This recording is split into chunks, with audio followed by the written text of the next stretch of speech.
जी, नमस्कार आप सभी को। राजस्थान क्लासेस के यूट्यूब प्लेटफॉर्म पर आप सभी का पुनः हार्दिक स्वागत अभिनंदन है। जैसा कि आप सभी को जानकारी है कि डेली रात को 9 बजे हमारी टॉपिक वाइज क्लासेस होती है, लेकिन दोस्तों आज कुछ आपके लिए अलग होने वाला है। यानी आज 15 मिनट के अंदर हम 50 प्रश्न पढ़ेंगे, मिक्स जीके पढ़ेंगे दोस्तों। ये जो मिक्स जीके रहेगा, ये दोस्तों इतिहास, कला, संस्कृति, भूगोल सभी के क्वेश्चन रहेंगे। दोस्तों हमारे टॉपिक चल रहे हैं, अभी यूनिट चल रहा है कला संस्कृति का, जिसमें हमारा आज लोक देवता का टॉपिक होने वाला था, लेकिन कल होगा लोक देवता का टॉपिक। ठीक है, तो लोक देवता का टॉपिक जो आपके लिए कल होगा, तो वो आप अच्छे से करके आइएगा तैयार। और आज का जो मॉडल पेपर ये पूरा जरूर देखना, क्योंकि मैं आपको बता देना चाहूँगा कि 50 में से अगर आपके 45 प्लस प्रश्न सही ना हो तो मुझे कमेंट करके बताना, सर मेरे तो नहीं हुए। दोस्तों पूरी क्लास को शिद्दत के साथ में देखना है, जवाब अगर दे सको तो ठीक है, नहीं कि लेकिन आपको पूरा देखने के बाद कमेंट ज़रूर करना है कि आप कितने प्रश्न सही कर पाते हैं। दोस्तों ये निःशुल्क जो कोर्स है आपके लिए, हमने पहले से ही अपलोड कर रखा है आपके लिए। ठीक है, तो आप ज़रूर इसको देखें। ये कहाँ पे अपलोड कर रखा है वैसे, सीईटी हो, पशु परिचर हो, पीटीईटी हो या बीएसटी, सभी का आपके लिए गूगल पर अपलोडेड है। राजस्थान क्लासेज नाम से वेबसाइट है हमारी। आप अगर टाइप करेंगे राजस्थान क्लासेज तो आपको उस गूगल में मिल जाएगी वेबसाइट फॉर पीडीएफ के लिए आप इसे सर्च ज़रूर करिएगा। ठीक है, ओके सर, क्लियर है। बाकी हम शुरू करते हैं दोस्तों, और आज का पहला सवाल आपकी स्क्रीन पर आ चुका है और उम्मीद करूँगा कि आप क्लास को पूरा देखेंगे। पहला सवाल देखिए, जल्दी से आंसर भी देना है हो सके तो। देखिए, मालदेव को भारत का महान पुरुषार्थी राजकुमार किसने कहा? बोले सर अल बदायूं ने कहा। इनको हस्मत वाला शासक भी कहा जाता है, इनको फरिश्ता भी कहा जाता है। दोस्तों हस्मत वाला शासक और फरिश्ता किसने कहा था? अबुल फजल ने कहा था। याद रखना, किसने? अबुल फजल ने कहा था। ठीक है सर, ओके। किस प्राचीन ग्रंथ में बैराट का उल्लेख मिलता है? दोस्तों बैराट कहाँ पे है? कोटपुतली बैरोड में अब हो चुका है। ये महाभारत में का उल्लेख जो है हमें देखने को मिलता है। ऑप्शन बी आपका लॉ का आंसर होगा। बड़ा अच्छा क्वेश्चन था। भारमल आमेर राज्य का शासक कब बना? दोस्तों भारमल जो है सबसे पहले अगर मुगलों से संधि करी तो भारमल ने करी, और ये राज्य का पहला शासक जो है आमेर का बना था। तो ये कब बना? 1547 में, यानी ऑप्शन ए को लॉक करेंगे। ठीक है, अगला सवाल देखिए कि किसने करौली राज्य सेवक संघ की स्थापना की थी? दोस्तों तो बोले सर मुंशी त्रिलोक चंद्र माथुर। करौली त्रिलोक है ना, करौली त्रिलोक हमने कई बार भी पढ़ा, तो त्रिलोक चंद माथुर, ऑप्शन सी को लॉक करेंगे। 1938 में दोस्तों स्थापना करी। इनके साथी भी थे जैसे अभय सिंह डांगी वगैरह। अगला सवाल है, 1137 के अंदर दुले राय ने कछवा वंश की स्थापना करी दोस्तों। ठीक है, कहाँ पे? आमेर में। तो किसने करी? दुले राय ने। खैर मैंने आंसर प्रश्न के साथ ही बता दिया, खैर कोई ना, ऑप्शन सी को लॉक कराया आपने। नागरी प्रसारिणी सभा की स्थापना धौलपुर में जनता को जागृत करने के लिए किस वर्ष की गई थी? बताइए। तो नागरी प्रसारिणी सभा की स्थापना धौलपुर में जनता को जागृत करने के लिए 1934 में। 1934 कौन से ऑप्शन में? ऑप्शन ए में है। बिल्कुल सर, अच्छा सवाल था। निम्न में ऐसे कि शंख लिपि के प्रचुर संख्या में प्रमाण मात्र मिले हैं हमें, है ना, प्रमाण जो है उपलब्ध हुए हैं शंख लिपि के, दोस्तों बैराट में ही हुए हैं। याद रखना, बैराट की जो उत्खनन है वो किसने करवाया था? दयाराम साहनी ने करवाया था। याद रखना दोस्तों। अगला सवाल है, निम्न में से राजस्थान में चपनिया अकाल जो है ना पड़ा था, वो कब पड़ा था? यानी कि 1900 एडी में पढ़ा था ना। हाँ सर, तो फिर 57 वर्ष पहले भी है, तो फिर ये आपको याद रखना है। ठीक है, ओके सर। दोनों में डिफरेंट कितना? 57 वर्ष का ही तो है, 1899 और 1900 एडी।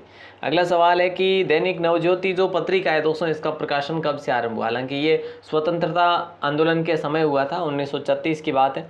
ठीक है, ऑप्शन बी आप सभी का लॉक आंसर हो जाएगा। 2 अक्टूबर 1936 की बात है। ठीक है, कहाँ से हुआ था? ब्यावर से प्रकाशन हुआ था इसका। अगला सवाल है कि राजस्थान सेवा संघ की स्थापना कब की गई थी? देखिए दोस्तों, राजस्थान सेवा संघ की स्थापना की बात करें तो 1919 में की गई थी। कहाँ पे की गई थी? अगर ऐसा सवाल बने तो बोले सर वर्धा में की गई। और पुनः 1920 में जो है ये कहाँ पे लाई गई थी? अजमेर में लाई गई थी। ये भी आपको याद रखना है। और विजय सिंह पथिक और उनके साथियों ने इसकी स्थापना की थी। बहुत भूमिका निभाई थी इसने। ठीक है, किसने? सेवा संघ ने। अगला सवाल देखिए कि भानु सप्तमी पर्व कब बनाया जाता है? दोस्तों बताइए। भानु सप्तमी पर्व जो है ये भाद्रपद शुक्ल सप्तमी को मनाया जाता है। ऑप्शन ए को लॉक करेंगे हम लोग। अगला सवाल है, लाल पत्थर के लिए सिकंदरा गांव पॉपुलर है दोस्तों। लाल पत्थर के लिए सिकंदरा गांव पॉपुलर है, तो लाल पत्थर के लिए जो है बंसी पहाड़पुर भी पॉपुलर है। बंसी पहाड़पुर सर भरतपुर वाला क्या? हाँ जी, बंसी पहाड़पुर भी पॉपुलर है। तो फिलहाल हमारा दौसा हो जाएगा राइट आंसर, सिकंदरा दौसा में है दोस्तों। और अगला सवाल आपके स्क्रीन पर है दोस्तों। देखो, भानु सप्तमी को क्या कहा जाता है? सूर्य सप्तमी भी कहा जाता है, गलता जी में हालांकि मुख्यतः है, और माघ शुक्ल सप्तमी को जो है वो त्यौहार मनाया जाता है। ठीक है, कोपेन द्वारा प्रस्तुत जलवायु प्रदेशों में कौन सा सुमेलित नहीं है? तो AW ये सुमेलित है, CWG उत्तरी राजस्थान नहीं, ये नहीं है। बाकी BWHW शुष्क मरुस्थल है, और BSHW जो है अर्ध शुष्क है। ठीक है, ठीक है, ओके सर, डन है। ऑप्शन बी आपका लॉक आंसर होगा। निम्न में से 1713 का दक्षिणामूर्ति लेख कहाँ पर है? दोस्तों देखो, वैसे तो आपको यूँ पता होना चाहिए कि दक्षिणामूर्ति जो है ना, ये शिलालेख है। मूर्ति शिलालेख जो है ये कहाँ पे हमें देखने को मिलता है? उदयपुर में। ठीक है, अब ये कब का है? तो ये सवाल के भीतर नहीं पूछा जाता, वैसे अलग ही पूछा जाता। 1713 उदयपुर दक्षिणामूर्ति। क्लियर? यस। अगला सवाल देखिए, क्या कहा जा रहा है कि निम्न में से असुमेलित आपको बताना है। निम्न में से असुमेलित आपको बताना है। देखो, चंबल नदी की लंबाई 1051 किलोमीटर, तो पहला ही असुमेलित हो जाएगा। माई नदी की लंबाई 576, बनास नदी की लंबाई 512 और लूनी की 495। तो ऑप्शन ए आप सभी का इनकरेक्ट, यानी कि फिलहाल हमारे लिए सही होगा, असुमेलित था। राजस्थान के अधिकांश राजपूत राजवंश किस मुख्य राजपूत राजवंश के सामंत थे? दोस्तों तो याद रखना, जो भी अभी राजपूत शासक हुए और जो भी हम बात करें तो दोस्तों जो राजवंश हुए वो सभी लगभग अधिकांश जो है प्रतिहारों के जो है सामंत हुआ करते थे। ठीक है, क्योंकि प्रतिहार कालीन की बात करें तो 7वीं से लेकर 10वीं सदी तक प्रतिहार राजाओं का ही शासन था, है ना। राजस्थान प्राचीन काल से हय प्रदेश कौन सा था? प्राचीन नाम से हय प्रदेश जो था वो था कोटा और बूंदी, जैसे आज हम कहते हैं हाड़ौती प्रदेश। कहते कि नहीं कहते? बिल्कुल सर, कहते तो है। अगला सवाल देखिए, सुपरफास्ट की राजस्थान में त्रिपुर सुंदरी माता का मंदिर कहाँ पर स्थित है? जो कि प्राचीन मंदिर है और इन्हें तुरतई माता भी कहा जाता है। क्या कहा जाता है? इन्हें तुरतई माता भी कहा जाता है दोस्तों। और 3 चोटियों के मध्य बना हुआ, यानी कि 3 जो है पहाड़ियों की चोटियाँ दोस्तों, और पहाड़ियों के नाम भी अलग अलग, जैसे शक्तिपुरी पहाड़ी का नाम है एक का, दूसरी का नाम है शिवपुरी, और तीसरी का नाम क्या बताया आपको? विष्णुपुरी। तो ये जो है पहाड़ियाँ हैं वहाँ की, और इन पहाड़ियों के बीच में स्थित है त्रिपुर सुंदरी माता का मंदिर। बांसवाड़ा में है। ठीक है, तलवाड़ा के अंदर। अगला सवाल है, राजस्थान के किस क्रांतिकारी ने लॉर्ड हार्डिंग पर बम फेंका था? दिल्ली में फेंका था, चांदनी चौक पर फेंका था, है ना। बिल्कुल सर, वायसराय जो था वो लॉर्ड हार्डिंग्स था। रास बिहारी बोस ने वो योजना बनाई थी, और जोरावर सिंह भारत ने बम फेंका था। ऑप्शन बी को लॉक करा है आपने। यस। अगला सवाल देखिए, जगन्नाथ राय प्रशस्ति, है ना, खैर प्रशस्ति अलग बात हो जाती है, फिलहाल हम बात कर रहे हैं। वैसे प्रशस्ति की बात कर ही लेते हैं, अगर मुंह पे आई गई है तो। जगन्नाथ प्रशस्ति की जो है हम बात करें तो स्थापना किसने करी थी? कृष्ण भट्ट ने। ठीक है, ओके। जगन्नाथ राय या फिर विष्णु का पंचायतन मंदिर जो है वो किसने बनवाया था? वो तो महाराणा जगत सिंह के प्रथम के समय। भाणा और मुकुंद क्या थे? इसके शिल्पी थे दोस्तों, याद रखना। ठीक है, सूत्रधार थे। अगला सवाल देखिए, क्या कहा जा रहा है कि पहिए का आविष्कार किस काल में हुआ था?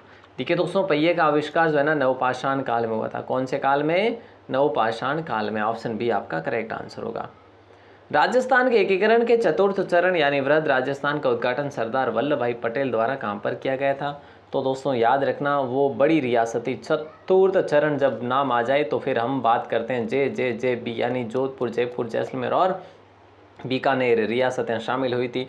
ये जो है जयपुर में हुआ था दोस्तों, और बात है अपने 30 मार्च 1949 की। ठीक है ना, सभी को मालूम होना चाहिए। और इसके प्रधानमंत्री बने थे हीरा लाल जी शास्त्री। ठीक है, यस सर, ठीक है, ओके, डन है। और राज प्रमुख मान सिंह बने थे। कुंज विहार का चित्र कौन सी चित्रकला शैली का है? दोस्तों हमने जो कला संस्कृति के जो भी टॉपिक पढ़े वहाँ से तो आपके कोई गलत होने ही नहीं चाहिए, और आज की इस क्लास में ज़्यादातर टॉपिक कला संस्कृति के ही है। ठीक है, तो अलवर को लॉक करेंगे। और अलवर की बात करें दोस्तों तो अलवर जो है नानग राम दोस्तों। ऑप्शन जैसे यहाँ पे भी हो जाएगा, नानग राम इसके चित्रकार हैं, डालचंद भी इसके चित्रकार है दोस्तों, और बलदेव भी इसी के चित्रकार है अलवर के। ठीक है, तो ये जो है ना, ये आपको चित्रकार भी याद रखने हैं। अगला सवाल है कि शिवी जनपद सिक्के राजस्थान के किस शहर से प्राप्त हुए हैं? तो याद रखना, नगरी चित्तौड़ से। नगरी कहाँ पे? चित्तौड़ में है। नगर कहाँ पे? टोंक में है सर, ओके। तिलवाड़ा कहाँ पे सर? बालोतरा में है। अच्छा, ऐसी बात है क्या? हाँ जी, तो ये चीज़ें आपको पता होनी चाहिए। और अगला सवाल आपकी स्क्रीन पर है कि कागमुखी के नाम से, गढ़ चिंतामणि के नाम से, सूर्यगढ़ के नाम से, चिड़िया टूक के नाम से, मेहरानगढ़ के नाम से वो किला है, वो है जोधपुर का किला, जैसे सूर्यगढ़ भी कहा जाता है। ठीक है, ओके सर, मेहरानगढ़ भी कहा जाता है, मयूराकृति किला है। है ना, और गढ़ चिंतामणि भी कहा जाता है, कागमुखी भी कहा जाता है। ठीक है, ओके, डन है। वैसे अगला सवाल देखिए दोस्तों, क्या पूछा जा रहा है कि ओसिया में महावीर जी का मंदिर है जिसका निर्माण किसने करवाया था? तो वो वत्सराज ने करवाया था भैया, 8वीं सदी में करवाया था, याद रखना। ठीक है, अगला सवाल देखिएगा कि हल्दी घाटी युद्ध के पीछे अकबर का मुख्य उद्देश्य क्या था? हल्दी घाटी युद्ध के पीछे अकबर का मुख्य उद्देश्य क्या था? तो राणा प्रताप को अपने अधीन लाना था। ऑप्शन बी आपका सही आंसर होगा। निम्न में से देश का सबसे प्राचीनतम किला कौन सा? दोस्तों निम्न में से देश का सबसे प्राचीनतम किला इसमें पूछा है, तो देश नहीं, आप राज्य करो यहाँ पे, है ना, राज्य ही कर लो, बेटर रहेगा हमारे लिए, हमारी सहूलियत के लिए। तो फिलहाल तो चित्तौड़ करेंगे क्योंकि इनमें से, है ना, क्योंकि ये जो है आपके 7वीं सदी का बना हुआ, चित्रांगद मौर्य बनाया था। ठीक है, लेकिन इसमें अगर बात करें तो राजस्थान का सबसे पुराना तो भटनेर का किला 285-88 में बना था दोस्तों, है ना, जो भट्टी ने बनवाया था, आपको याद हो तो वो चीज़ें भी आपको याद रखनी है और ये भी याद रखनी ही है। निम्न में से कुंभाकालीन रणकपुर लेख में बूंदी का क्या नाम मिलता है? दोस्तों कुंभाकालीन रणकपुर लेख जो मिला है हमें, वो उसमें बूंदी का नाम मिलता है वृंदावली, यानी ऑप्शन सी को लॉक करेंगे हम लोग। ठीक है, क्लियर है सर। Doctor D.R. भंडारकर ने चौहानों की उत्पत्ति कहाँ से मानी है दोस्तों? तो डॉक्टर D.R. भंडारकर ने चौहानों की उत्पत्ति खज्र जाति से मानी है। ठीक है, और जो हम बात करें और बात आगे करेंगे, अगला सवाल आ रहा है, ये देखिए कि 2011 की जनगणना में किस जिले का लिंगानुपात जो है सबसे कम है दोस्तों? तो सबसे अधिक मैं आपसे अगर पूछूं तो फिर आपका जवाब आएगा डूंगरपुर साहब, है ना, 994। लेकिन सबसे कम भी बात करें तो वो भी हमारा एक कॉर्नर नीचे वाला उदयपुर, डूंगरपुर, खैर डूंगरपुर तो ऊपर आ जाएगा खैर, लेकिन यहाँ पे आप धौलपुर को याद रखेंगे, शायद डूंगरपुर को, धौलपुर में 846 है। ठीक है, और डूंगरपुर में 994। क्लियर है, ऑप्शन बी को आपने लॉक कर दिया है, अच्छी बात है। अगला सवाल देखो, कहा जा रहा है कि सर प्रताप सिंह 1900 ईस्वी में जोधपुर रिसाला लेकर कहाँ युद्ध करने गए थे? तो दोस्तों याद रखना, चीन गए थे और वापस आने पर इनको झंडा भी दिया गया था और झंडे पर नाम लिखा गया था चाइना 19, है ना, चाइना 1900 करके ऐसा झंडा भी बनाकर इनको दिया था सम्मान के रूप में। अगला सवाल है कि निम्न में से राय सिंह की प्रशस्ति 1593 में इनके रचयिता कौन थे? तो दोस्तों जैन मुनि जैता को लॉक कर दें, ऑप्शन डी को, बिल्कुल अच्छा सवाल है।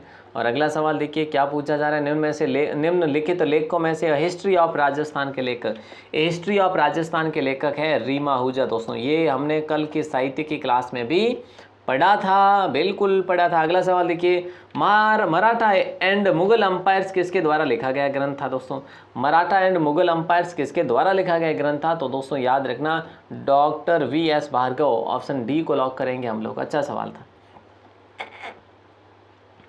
शीतलेश्वर शिव मंदिर 300 से 700 ईस्वी के काल में निर्मित है, जो दोस्तों झालावाड़ में स्थित है, ऑप्शन बी को लॉक कर देंगे। ये भी बड़ा अच्छा क्वेश्चन है, शीतलेश्वर महादेव झालावाड़ में, जो कि गुप्तकालीन मंदिर है, वैसे याद रखना। अलाउद्दीन खिलजी ने किस दुर्ग को विजित कर उसका नाम खेराबाद रखा? ये 1308 की बात है दोस्तों, ये सिवाना की बात है, ऑप्शन सी को लॉक करेंगे, जिसे हम क्या कहा जाता है, जिसे कुमट दुर्ग भी कहा जाता है। Okay sir. Origin of Rajput ग्रंथ है दोस्तों, नाम है देखो, ओरिजिन ऑफ राजपूत। इस ग्रंथ के लेखक की बात करें तो लेखक के ग्रंथ J. आसोपा। ठीक है, ऑप्शन बी आप सभी का लॉक आंसर हो जाएगा। वैसे आपको पता है दशरथ शर्मा ने क्या लिखा था? अर्ली चौहान डायनेस्टिक, है ना, अर्ली चौहान डायनेस्टिक। ठीक है, ये दशरथ शर्मा ने लिखा था। राजस्थान में न्यूनतम शहरी जनसंख्या वाला जिला कौन सा? दोस्तों बड़े सिंपल सवाल आ रहे हैं आपके सामने, ऑप्शन ए को लॉक कर देंगे, प्रतापगढ़। और प्रतापगढ़ की बात करें तो शहरी जनसंख्या सबसे कम है। ठीक है, अगला सवाल है, हीरा खनन हेतु केसरपुरा गांव कहाँ पे पॉपुलर है? बोले सर प्रतापगढ़ में, अच्छा सवाल था। अगला सवाल देखिए क्या पूछा जा रहा है, राजस्थान में मावट का आगमन कब होता है? दोस्तों बताइए, राजस्थान के अंदर मावट का आगमन दिसंबर, जनवरी, फरवरी तक भी होता है दोस्तों। तो अगला सवाल देखिए, तालबंदी गायकी किस क्षेत्र की प्रसिद्ध है? दोस्तों बताइए, तालबंदी गायकी आपके जो है ना, ये है पूर्वी क्षेत्र की, यानी भरतपुर और धौलपुर, करौली, सवाई माधोपुर। ठीक है, वहाँ की तालबंदी पॉपुलर है। अगला सवाल है, शेखावटी प्रदेश के कौन से जिले में कोई भी नदी नहीं बहती? दोस्तों शेखावटी का पूछ लिया तो फिर चूरू को कर लीजिएगा, बाकी बीकानेर भी आप करेंगे, बाकी अभी नवीनतम के अपडेट के अनुसार फलोदी भी कर लेंगे। 3 जिलों में नदियाँ नहीं है। राज्य का सबसे आर्द्र जिला कौन सा है? अब इससे आसान सवाल क्या होगा बताओ? बोले सर आर्द्र जिला पूछा ना तो फिर झालावाड़ करेंगे, स्थान पूछे तो फिर माउंट आबू करेंगे, है ना। अगला सवाल देखिए दोस्तों क्या पूछा जा रहा है, मावठ। दोस्तों मावठ जिससे होती है वह है पश्चिमी विक्षोभ। ऑप्शन ए को लॉक करेंगे, है ना, जो कि भूमध्य सागरीय हवाएं हैं। अगला सवाल देखिए पूछा जा रहा है, क्या पूछा जा रहा है कि निम्नलिखित जोड़ों में से कौन सा एक सही मेल नहीं है। तो देखो राणा कुंभा सिसोदिया थे, ठीक है, राणा सांगा सिसोदिया है। राव मालदेव राठौड़, बिल्कुल ठीक बात है। रावल लूणकरण राठौड़ नहीं है दोस्तों, रावल पूछ लिया ना, फिर रावल तो भैया भाटी नहीं थे क्या, बिल्कुल सर भाटी शासक थे, कहाँ के, ये थे जैसलमेर के। बाकी अगर राव लूणकरण पूछे तो फिर राठौड़ होंगे ही होंगे, है ना। देखो वैसे ये क्वेश्चन तो गया आपका। बीसलपुर बांध किस नदी पर बना हुआ है दोस्तों, तो याद रखना ये बीसलपुर बांध बनास नदी पर बना हुआ है, टोंक में बना हुआ है। खैर अब जो है आपका टोडा रायसिंग में है ना, तो याद रखना अब टोडा रायसिंग में। राजस्थान में न्यूनतम शहरी जनसंख्या वाला जिला कौन सा है, तो दोस्तों न्यूनतम प्रतापगढ़। ये क्वेश्चन रिपीट हो गया है। अब ये जो प्रश्न है इसका आंसर आपको देना है बाहर आके कमेंट सेक्शन में, ठीक है। मैं उम्मीद करूंगा कि आप इसका आंसर जरूर देंगे। बड़ा सुपर फास्ट हुआ हूँ मैं, देखूँ कि 15 मिनट से क्लास ज़्यादा ना हो, लेकिन जो शुरू में इंट्रो दिया 30 सेकेंड वो एक्स्ट्रा हो रहा है, ठीक है। तो दोस्तों ये आप ज़रूर करें, इसका आंसर ज़रूर करें। ये मैंने आपको बताया, ज़रूर देखें आप। PDF नोट्स वगैरह है, ये कहाँ पे मिलेगा, राजस्थान क्लासेस की वेबसाइट पर। क्लास बढ़िया लगी हो, सुपर फास्ट लगी हो तो चैनल को सब्सक्राइब करके अपने दोस्तों के साथ में शेयर ज़रूर करें।